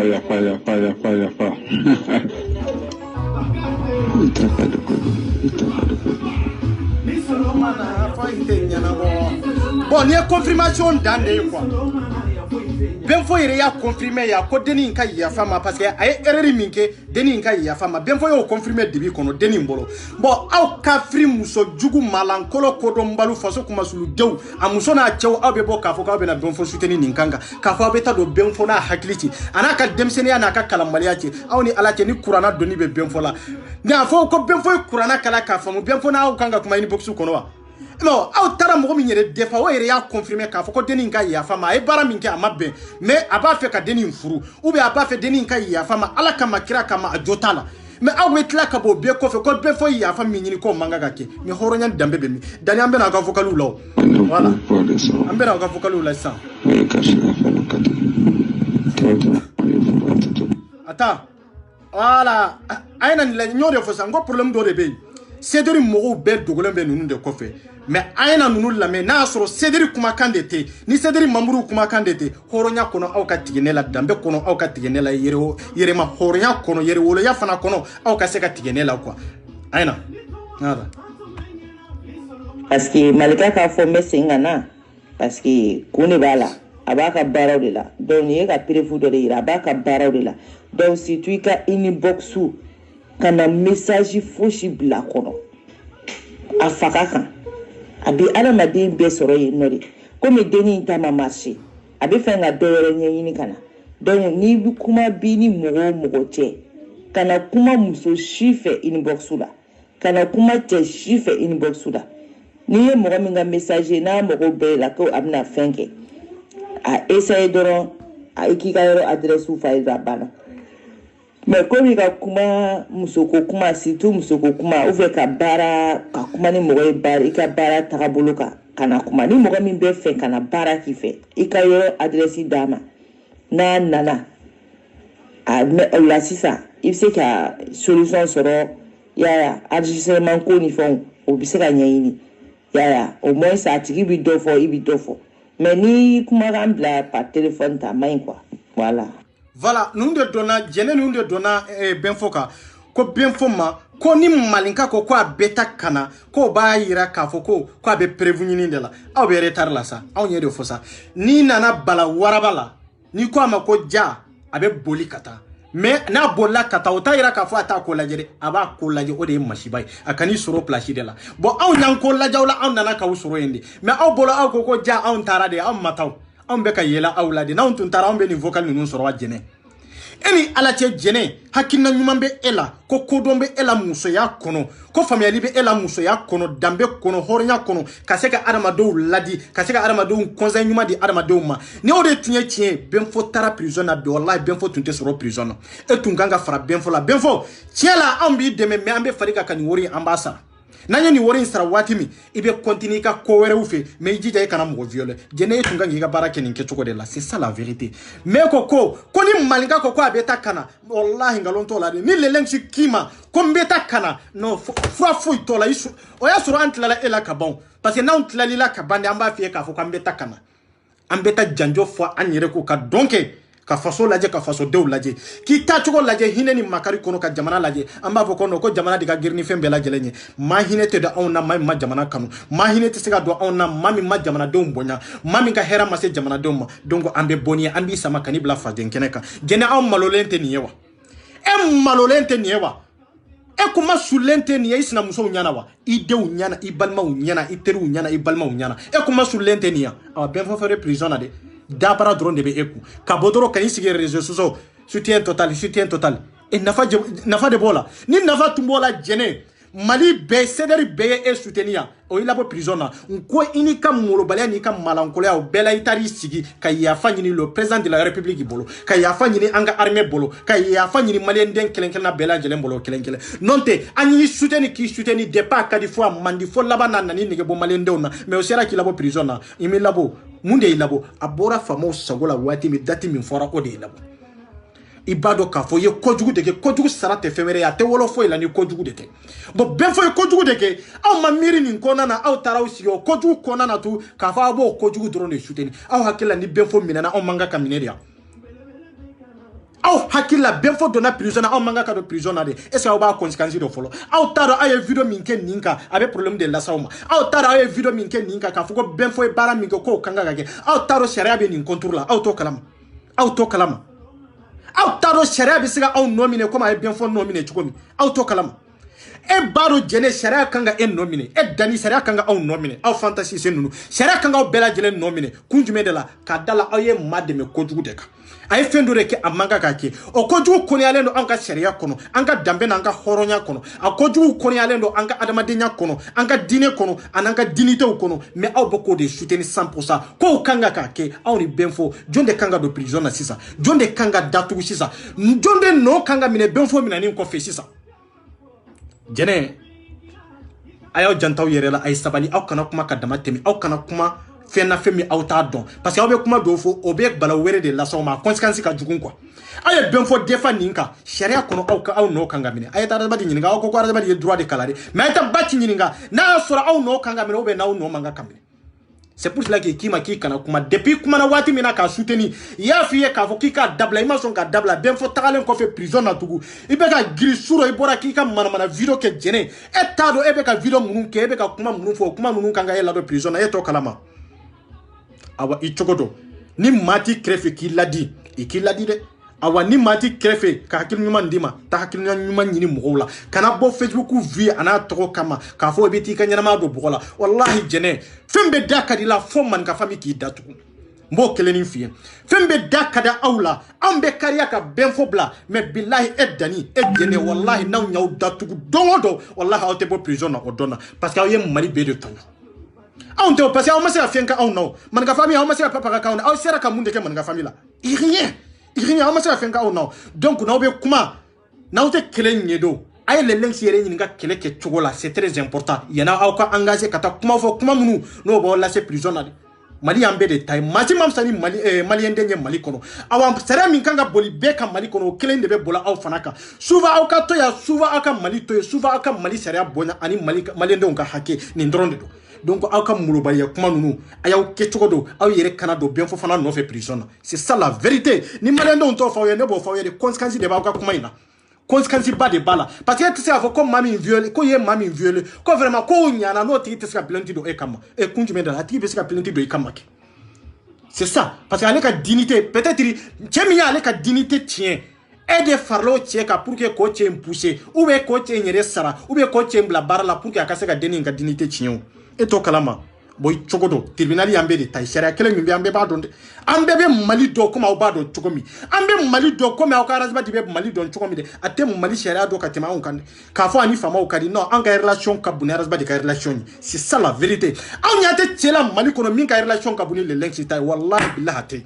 aw t'a dɔn aw bɛ retard la donc ni ye jɛnɛ ka kuma fɔta ye a ye nin fana Salam alaikum karamɔgɔ somɔgɔw kori baasi t'i la ok Fanta Sise de don Facebook kan Arasi Baci ka mɔgɔ de don i bɛ se ka taa taper i b'a sɛbɛn Fanta Sise CDR i bɛ taa n ka video ni n ka fɛnw lajɛ n sulen don Facebook sanfɛ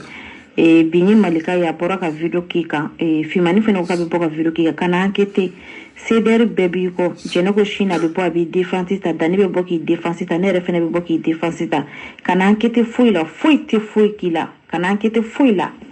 a ye nin sunguruba muso kɔrɔ ninnu lajɛ sunguruba minnu tɛ se u ka tafe bolo la dɛ a y'u lajɛ tan de awa nin sunguruba dama de bɛ sur les réseaux sociaux k'olu bɛ maliko kɛlɛ la k'olu bɛ fasoko kɛlɛ la k'a sɔrɔ i bɛ sungurubaya ni jatuya ni molobaliya i b'o de la sur les réseaux sociaux anw e ni ala cɛ ko e ye Sederi membre ye o ye kelen ye ko Sederi bɛɛ bɛ bɛn fɔ ko awa Sederi bɛɛ bɛ bɛn fɔ ko Sederi lili ye jɔn ye o ye arajiba de ye a y'a fɔ arajiba de ye ko a n'a ka molobaliya n'a ka malankolo jɛkulu min bɛ yen ko Sederi awa ko bɛn fɔ fɛnɛ prison na de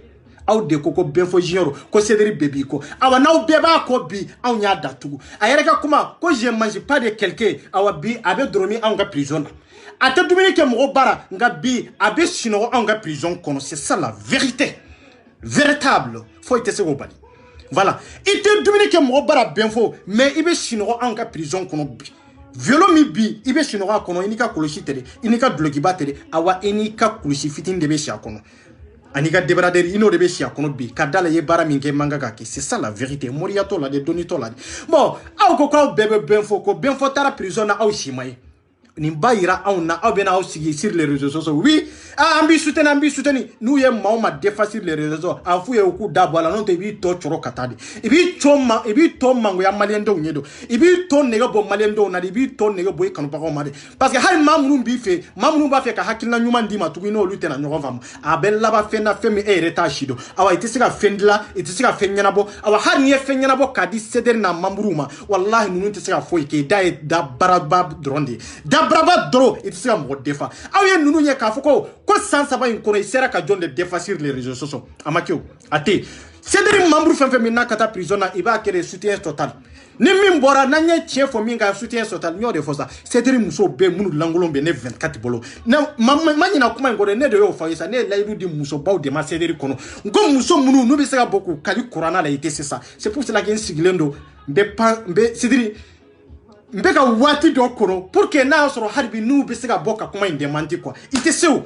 amuso tout la min be se ka démenti a cɛ tout la min be se ka démenti donc ni ma sirani ɲɛ n'a ma se k'i ka kuma démenti i bɛ mun de k'a tigi la i b'a tigi kɔnɔ fɔ don min na n'a bɔra k'a démenti an ka kuma ye nin yɔrɔ la an ka baara kɛcogo ye nin de mais maliyɛnw b'a fɔ ko non ko vraiment ko an ka ko ka suma an ma suma dɛ an bɛ kɛlɛ kɛ tiɲɛ de kan an t'a kɛ k'a fɔ ko jama b'a lajɛ an t'a kɛ komi a ka di aw ye cogo min non parce que n'an y'a kɛ aw ka hakilina k'a kɛ an bɛ don erreur caman kɔnɔ quoi c'est pour cela que an bɛ mun de lamɛn an cœur an dusukun an bɛ baara kɛ ni dusukun de bɛɛ bɛ kuma fɛ an bɛ bɛɛ lamɛn mais an tɛ baara kɛ ni bɛɛ ka hakilina ye o y'anw ka baara kɛ cogo de ye quoi an b'a fɔ ma n y'a faamu mais est ce que e bolo an bɛ baara kɛ n'a ye yan non c'est pas ça an bɛ baara kɛ ni mun de an b'an dusukun de lamɛn fɔlɔ n'an ye mɔgɔw lamɛn an dusukun an b'o de lamɛn fɔlɔ an n'o de bɛ kɛlɛ an kan ka baara bɔ kɛcogo min an b'a k'o kɛcogo de la c'est ça nin de ye fasojɔ kɛlɛ ye nin de ye miirina ɲuman ye nin de ye hakilina ɲuman ye bon aw bɛɛ bɛ Benfo ko o Benfo kelen in bɛ prison na bi maliyɛnw est-ce que Sederi bora kata Benfo lajɛ fɔlɔ wa est-ce que bora kata Benfo soutenir fɔlɔ wa est-ce que bora kata Benfo ka denbaya lajɛ fɔlɔ wa k'a fɔ ko gɛlɛya min b'a kan wa i ma taa o mun de don i b'a soutenir sur les réseaux sociaux e m'a fɔ ko fɛn ninnu ta video ninnu ta k'u tigɛ k'u di avocat ma ko a ka taa Benfo labɔ wa a y'a fɔ avocat ye ko a ka taa kɛ n'a sɔrɔ seba ye video b'a aw bolo k'a sɔrɔ video min ma sɔrɔ anw na wa daluya b'a aw bolo preuve b'a bolo k'a sɔrɔ min ma bɔ le lynx fan fɛ k'a sɔrɔ ne tɛgɛ ma da preuve min kan wallahi a t'a aw bolo k'a sɔrɔ ne ma preuve min joué ya wallahi o preuve tɛ sɔrɔ aw bolo k'a sɔrɔ lynx ma preuve min don a ka video kɔnɔ fitini min ma min joué fima ma min joué siku ma min joué wallahi o preuve tɛ sɔrɔ aw bolo preuve fɛn fɛn b'a aw bolo anw de bɔra n'a ye fɔlɔ après aw ka se k'a ta pour que ka t'o di aw ka avocat ma mais an ma bɔ ni min ye dun aw b'o sɔrɔ wa aw t'o sɔrɔ donc aw bɛ kunfinya ni kalanbaliya min na a y'o dabila c'est ça awa Sederi a ye taa nin soutenir a ye taa soutenir 100% n bɛ na lere mata yɔrɔ jan an ka taa hali bi voilà aya nunu lajeli sungurumbaw dama inbox ko no fo mo nyana de ne ko me mo mi fe ne ko mo mi ka ni jete ne do he Allahu akbar wala jango ne ra batoma ne batoma ne bade ke ne ba me mu tinyana mena kendo de shina bon ni jatu ya damina tola de nunu bolo inbox kono abo ni lenen ci tumado nunu ka kata nunu sama kabo est-ce que nunu yere tuntu langolo yere ta ka ci ben fo mawa e fantasy se e nyama den furlendo e tei black kana bana mbe ela mali gouvernement masoka eta pour que ka e frake e be ya l'état de be ka e frake l'état de jolembe ni e so mbe bolo l'état de ota ka di emma foi blay kuna fo kata inbox kuno ki langolon photo ta ka ci karamo ke dom karamo ke minye muso do violer kateme men molobaliya ni horonya o kera au tagala nye kaba men mirna nyuma ni hakina nyuma o taw bolo tu ka di malien dom c'est ça la vérité e fana be ni job bien fo de la ko e be bien fo fe ko ni e ko e be mo mi fe e be satigi no fe e be sa bien fo no fe o dona muso munu be bon fo bolo bien fo fana to fedia sanguna bana ka jato ya dara keneka malendo mbenyana ka utegeta wori kola kana utegeta jato ya la ka utegeta mulobali ala ka utegeta yere ferema ka utegeta yere dila ka utegeta au yere ka ulangolo unta kuji benfoma ninde ya ategeta danyi malendo aya nunde dona benfo ka inbox kunu sungurumba damani chew damo bon au koko dine misali ala sa benfo dine tigi e dambe tigi de do islami de do est-ce que ninkanga kewa Seria Islamia ye nin konia folo ko ambe ko defo nous te seka détail dawma détail on de ba di quoi au début toro parce que ka jogo kula be yin de kono bon ninde fana mandu ye awa ninde mandu kanu ba ko fana donc an fana ba fo de munum kanga famu olu ba famu nin ke chokola bon nango ko dine nin fo hine nin fo makari nin fo e chebe e bolo e furlende do e ba fo chewerema ka fo ko e bo fe e taro demere ka fo ko e muso were violer eko ko ebo debe ngalonka e yere katla ka fu dabarala ne ko mbi fe ni be sayi no fe o kore chemi mbe e ko malela e to fe e be ka profiter chewere ula ya e be ka profiter benfo fana la yamfe pour que eni benfo ka se ka baraka nyogo fe kam were arnake ngwa kunye nindi o e fantasy e be se ka tota e mana mo mi Facebook sanfe e be karsa fe che ni cheti fe mo shi noto esa ni commande mo ye mo shi noto esa parce que muso yere de be valeur do yere la muso de ba to chewbe so la muso de ba to chobe boli no fe muso de bato me muso ka soro e de boli chew no fe e mana chew e ba ko ebe ninde fe a chemi bibolo dembi ni chemi chedu donc o ba ira kafo e to fe o ba ire ka sigi de la awana kada ya ka muso were ta na mandai akato me ko ebe benfo fe bi me benfo tara prison na de ibora ka munde fo suro iko ko be benfo ka ba soutenir 100% o tanye sa e koko ni be mo mi fe be sa tigi no fe e tunganga kore ke malendo nkase kaye amma ko be ninde la ko kana fombe mo fe dala ka so ita tigi fe ko ay benfo su kabla fendere la femi na yere kala nyinite benfo be dego la wallahi au ka dego de non te haram munu nyam manga famille amma dabo ka fambe benfo detri amma dafo ka fo ambe fenge benfo la mi manga ka ke mais au de benfo su kabla ka video ke ka lengsi fane ni ka bane au de benfo su kabla aka video ke ka on bela jelen doya et puis ka se ka dogo mali doni kila bado kofi ka fo alebo oluka keleke aya usoro réseaux sociaux sans fait sans saba cedri mo ni arasba di réseaux sociaux sans fait sans saba amma se ka ke maliye am masika malibo degu kono am masika malibo toro kono am masika malendo fara ngonga am masika mobo degu kono aw tesi aw ka dogon aw tesi c'est ça la vérité aw tesi en contre la aw ye benfo aw ya ke keleke berede pour que aw ka tika le flas saba kele soro pour que ka sika manga famille kele doro parce que femindo argument taw bolo size taw bolo mais pour que dongo do kaw dogo do de kofe ambe karsa de ambi soutenir donc kaseka manga famille kele ambuzera dia amba no de la nebe no koro indela sigu ba no la de fima ba no la de fitini ba no la de abazi ba no la de bafa ba no la de iba bokum ba no la de donc lensi konteo lensi te ate kuma au fe yere quoi à vrai dire donc angata voilà oui karamogo ça va kolbastila eka marfa photo be nunu nga pajiga ekunyati joma boni jato ate nunu kono nunu be se ka do choko di ka foko pistolet be ni bolo ka foko peya be benfo bolo na soro nunu tunte ku langolo nyer de ci benfo ma na soro tunte ka no appel video de la an ka tiɲɛ fɔ ɲɔgɔn ye de bɛn fo ka se k'ale ka peya photo ta k'a ci aw ma aw ka se k'o ma sɔrɔ aw la tugun fo le lenti ka sɔrɔ k'o publier mais hɔrɔnya bɛ min danbe bɛ min o b'a yira aw na aw yɛrɛ b'a anw tɛgɛ de quoi c'est dire aw bɛ wo de kɔnɔ wo min aw t'a ɲɛdɔn quoi a ye fɛɛrɛ ɲini sa numéro minnu b'aw bolo sa a y'olu falen fɔlɔ sa aw kan'u bila réseau sociaux aw kan'u bila WhatsApp kan hali même appel normal a y'u falen quoi ne y'o nin kuma Faraz Badji fana ye n ko a k'a ka numéro falen n y'a f'a ye mais a tɛ k'a faamu n'a ma ka numéro in falen a ka n'i yɛrɛ sɛgɛ toujours ne b'a détruire de fura t'a la solution t'a la voilà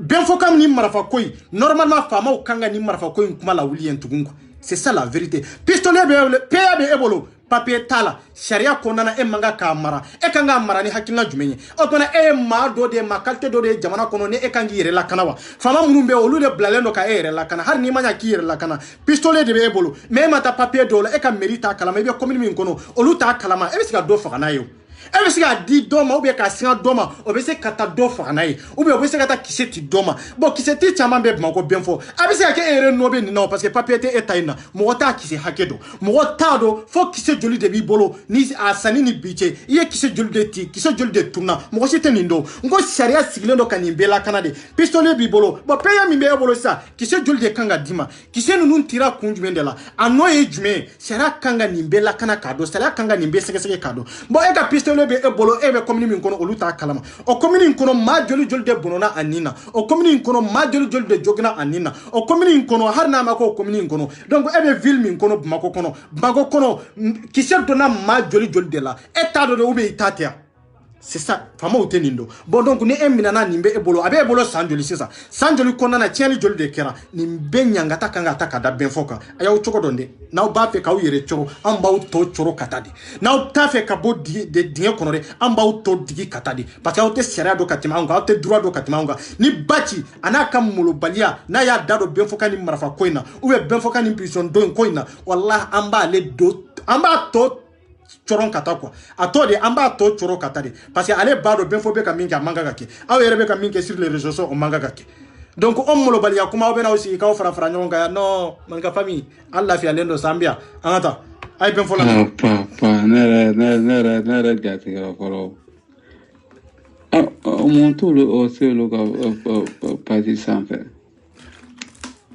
voilà ko ale yɛrɛ siranna mais k'a sɔrɔ a y'a ci jɛnɛ de ma a y'a ci jɛnɛ ma k'a ci Fanta Sise ma k'a ci Dani ma mais a sɔrɔla cogo jumɛn ko olu de y'a janfa ni janfabaga bɛ bɛn fɔ la jɛnɛ de y'a tara ye ni tarabaga bɛ bɛn fɔ la Dani ni Fanta Sise ninnu de don cɛ kariyara ka da aw la ala ni aw yɛrɛ ko k'aw bɛ cɛ fɛ aw b'a fɛ k'aw furu sa ka taa furu bɛn fɔ la bɛn fɔ dara aw la ka tila k'a ka pistolet min b'a bolo dossier t'a la k'o photo ta k'o ci aw ma o ma taa laban fɛn fɛn na ka t'o di lɛlɛnsi ma i taar'o di lɛlɛnsi ma i taar'o di anw yɛrɛ kuma ma ban ye wa n'aw bɔra bi k'a fɔ aw bɛ bɛn fɔ sutɛnɛ o tɛ nkalon kuma yan aw bɛ baara min na duguma anw de b'a kalama anw de n'aw bɛ ɲɔgɔn dɔn mais aw bɛna min na réseaux sociaux sanfɛ o tɛ réalité bɛ duguma de à vrai dire donc aw de ye bɛn fɔtara ye ni marifa ko in na voilà i hakili jagabɔ sa e y'a ci mɔgɔ hakɛya joli ma salamu alaikum karamɔgɔ somɔgɔw kori baasi t'i la ok Fanta Sise de don Facebook kan attends ok bɛn fɔ fitini ne de ka numéro di Dani de pari parce que Malika donna ne ka compte kɔnɔ ne yɛrɛ jɛɲɔgɔnba n danayamɔgɔba dɔ kɔrɔ dɔ de don o de don ye ne ka nin compte dayɛlɛ i y'a ye bon après ani ne fɔra ɲɔgɔn kɔ fɛnnin dɔ la dɔrɔn bon a ma kɛ kɛlɛ yɛrɛ ye i y'a ye parce que a delila ka taa gulɔ min u taara boîte la ne yɛrɛ ma taa dɛ parce que ne t'o ko sugu fɛ quoi mais ani an ka denmisɛnnin wɛrɛw de taara a taara gulɔ min bon ne ye mankan min ci a la et puis ne y'a essayé ni n bɛ ɲɛnajɛw kɛ n t'a wele quoi parce que ne ko n b'a pini quoi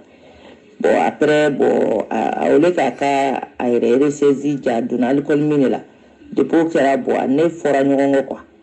bon ale diminen de ye ne ka fɛnw d'a ma a donna mais heureusement ne tɛ WhatsApp utiliser ne tɛ messagerie utiliser bon ne tɛ messagerie utiliser o de kɛra ne sutura yɔrɔ ye parce que a ma se ka ne kumakan yɛrɛ sɔrɔ k'a bɛ n'o bila i y'a ye voilà a ma se ka ne kumakan sɔrɔ k'a bɛ n'o bila quoi o de kɛra ne ka fɛn ye bon n'a ni a y'i kumakan sɔrɔ bon a bɛ se ka ko dɔw ta k'i sɛgɛrɛ quoi i y'a ye bon ne yɛrɛ ka di gato a kɔni b'i ka wari fɛn kɔnɔ awɔ. jɛnɛ ko lɛlɛnci donna ale ka inbox kɔnɔ ko mais lɛlɛnci ma se k'ale kumakan sɔrɔ ka bɔra ye jɛnɛ e t'a dɔn e lewulen de bɛ sur les réseaux sociaux jombe ta femere nyini e ka kateme e ka legu malende mbenya bola kateme e legulende do ala ma dongo do be de koko la maluya de ba kono ibe do koko la kuma sulu de ba kono ibe kuma o kuma fo legu kuma de do ibe kuma o kuma ko kuma sulu ko kuma do e dew ani chewni ka kabila e mami legura kaba mami ntachiana kaba mami nyere ayere bado legulendo ayere bado wallahi maluya kisekelen tala e jombe ta legu nyino kantu kwa jene el legulendo on bolosa jene ne o de foyansa ini chekoro ka ko kuma ini chekoro ka dossier ngo ne dia barati sur les réseaux sociaux ne o de fiesa femi passer ini chekoro che ne de bado sa wallahi ne de bado nyefe min foala o ya dogomani ede kele damine la nyefe min foala de o ya dogomani ede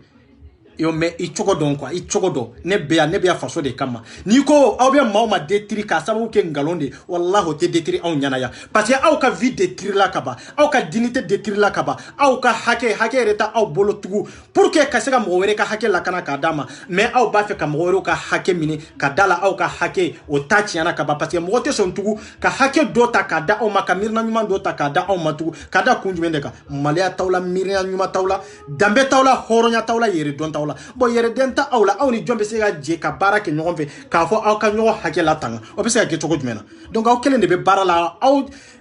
arazba di jene dani habibu cham aw de be barala nyogon fe bon ma jumene ba awla mille gulente sur les réseaux sociaux ate habibu cham o darana balma ke musoy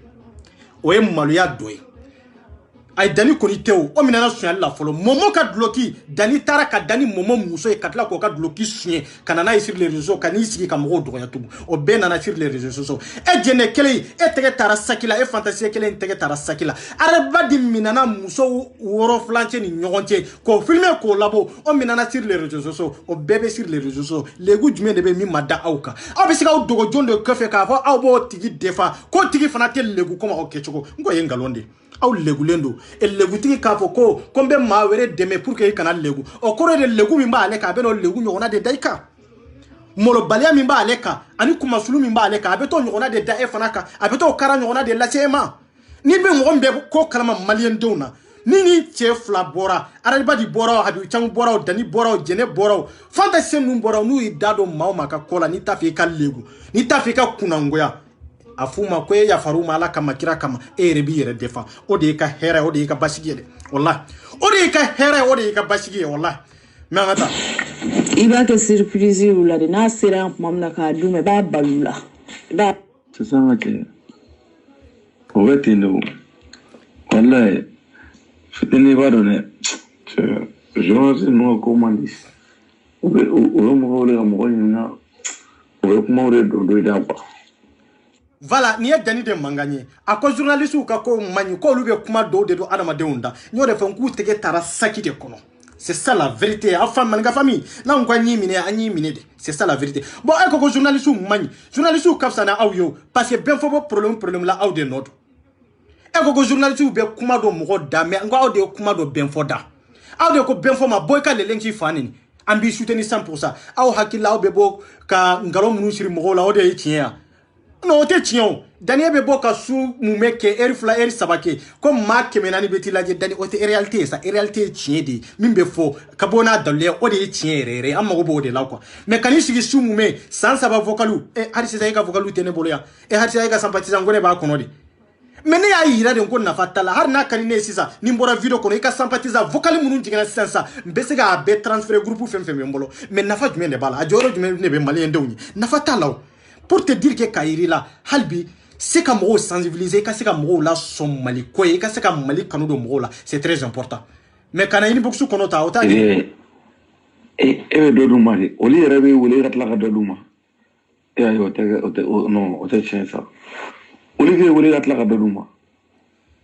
voilà e kan ndanga den faso kuma sulude manga mais e ko ben fo kana wori di journaliste ma oui mais audun donna ben fo ka inbox ko ro chogo mena ka foko benfo ko tiela ko ka fere nyini ka action doke pour que enfant be se ka do soro parce que an go ko aka million kelen wa keme di musoma aw tara ko te di mais aw ka tla ka do ben fo ka inbox kono ko ben fo ma ko vraiment ko aka action do ka aw ye o ye mun ko ye aw ba nata peut-être aw ka fen soro mais deni min tonyana o kana fen soro ka tonyo aw mago tola aw ka sira tola aw dungo ka obi sur les réseaux sociaux pour que ka maw tonyone unde deme pour que mamunu ga hake minana ko lu ka hake de di mais aw yer de kera sababu mamunu tonyana o lu ka tonyo mamunu ga hake minana o lu ka hake kamine mais aw nafa be mina na aw ka entre o ka se ka soro aw ski kinye ninde sur les réseaux sociaux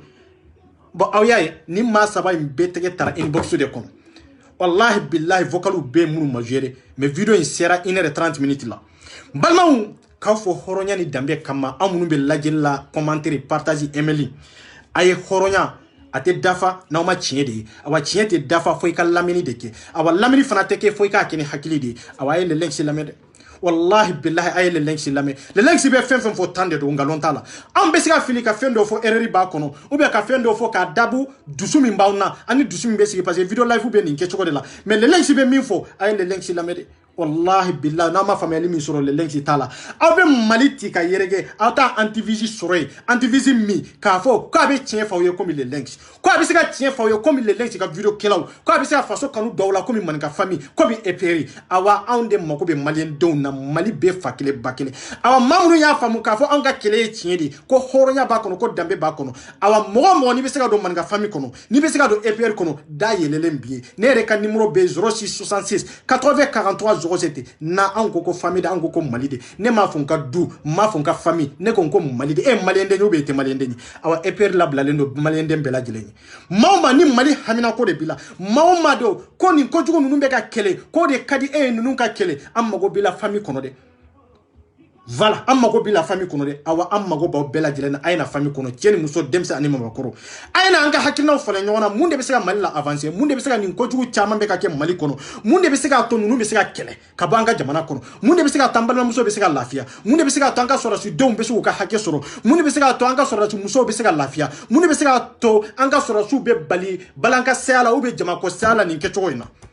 donc anga sega hakil nyuma ndi nyoma pour que mali nka kantaye non te mali ntantaye de arabadi nana ka mali min tunyantaye ko mali ndetri ka ngalontiya kana o mali kele ka yelema ka bama yelema ka ke fenye fe me anta shido adona islamu ni islamu yere ni nyonje adona ketcho ni nyonje adona balma ni nyonje abona terima ni nyonje adona furu nyoma ni nyonje kan nyoma ni nyonje adona kabila ni nyonje adona jamana de yere ni nyonje bi ambode de ukono pour que malendo nka sega fara nyonga fo le link citron non ta tiete chemi mbeso le lengs na nyora chama nebe mun besega malendo fara nyonga harna asura anta association kelena kunjumendela iba suro bebe ka malinde laji ambe nyon suro malila harna asuro ante nyon suro hakilna duka amma go be nindela me araba de ani mo shite nyon suro malila o kelenyi fulana atafe malendo ka fara nyonga c'est ça la vérité ni fara nyonga tunkara araba di mo folo mi atunganga wele otunye le lengs di parce que ni le lengs bara chaman ke nyonga fe le lengs bara chaman de karasba di nyore fosa araba di jamane do adalla be ne de bolo après be ne de bolo